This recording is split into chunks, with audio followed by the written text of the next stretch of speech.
Mabuhay, magandang araw! Ilang institusyon sa Caraga tumutulong sa maliliit na negosyo na mapalawak ang kanilang operasyon. Narito ang buong ulat. Habang nakatuon ang gobyerno sa pagbibigay ng mga naaayon na programa sa mga sektor para tulungan sila na makaahon sa kahirapan, sumusuporta rin ang microfinance institutions sa pamamagitan ng loan program. Sa isinagawang lakbay-aral ng Center for Agriculture and Rural Development o CARD-MRI sa mga media practitioners sa Caraga Region, lumabas kung paano nakakabenepisyo ang mga residente mula sa registered microfinance institutions. Kabilang sina Francisco Antokya ng Barangay Antungalo na isa na ngayong producer ng tableya at si Jovelyn Laguesma ng Barangay San Vicente na chicharon seller ang nabigyan ng loan at unti-unti nang nakapag-expand ng kani-kanilang negosyo.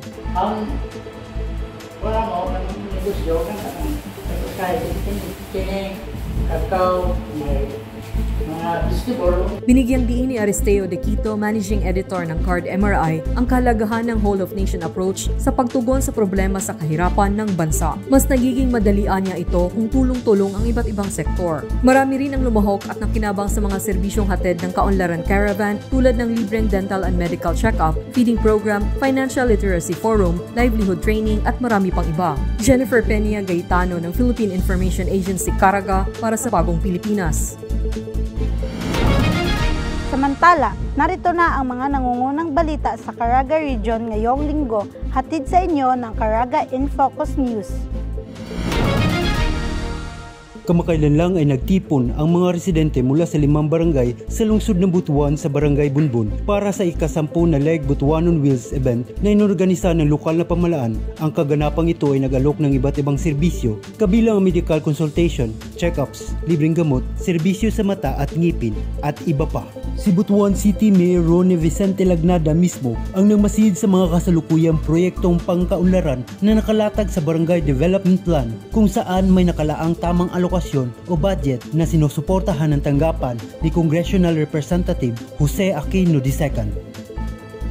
Nakumpleto na ng mga benepisyaryo ng Community Generative Action Towards Reformative Development and Ending Poverty and Hunger o Community Garden PH ang Community Development Session nitong May 9 at nag-ani na sila ng mga gulay mula sa mga taniman at ito ay pinamahagi sa mga napiling pamilya sa bayan ng Tubay, Agusan del Norte. Ito ay proyekto ng Department of Social Welfare and Development o DSWD, Social Development Bureau na isang pangunahing proyekto sa nasabing bayan.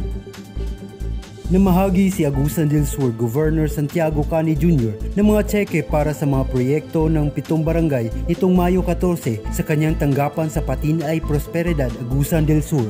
Ayon kay Kapitan Telma Teresita Castolo, ang barangay Katipunan sa bayan ng Beruela ay nakatanggap ng pondo para sa konstruksyon ng slope protection na layuning protektahan ang barangay hall mula sa posibleng pinsalang dulot ng kalamidad.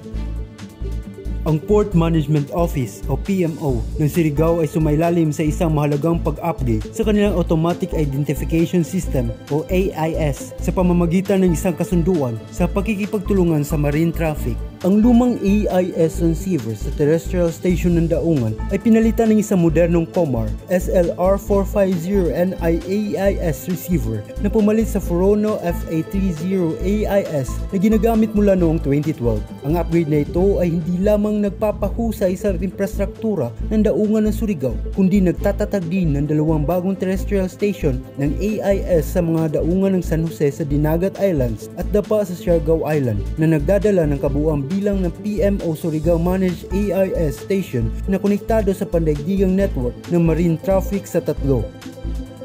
Ang Surigao del Sur Police Provincial Office na pinamumunuan ni Police Colonel Harry Domingo kasama ang Technical Working Group ng Provincial Advisory Group for Police Transformation and Development ay nag-aanyaya ng mga masigasig na mananakbo na sumali sa 2nd SDS PPO TWG PAGPTD Run for a Cause na gaganapin sa June 8, 2024. Tinatanggap pa rin ng mga organizer ang walk-in registration sa PPO SDS sa kung sino man ang unang dumating ay siyang unang aasikasuhin. Samantala, sarado na ang online registration para dito.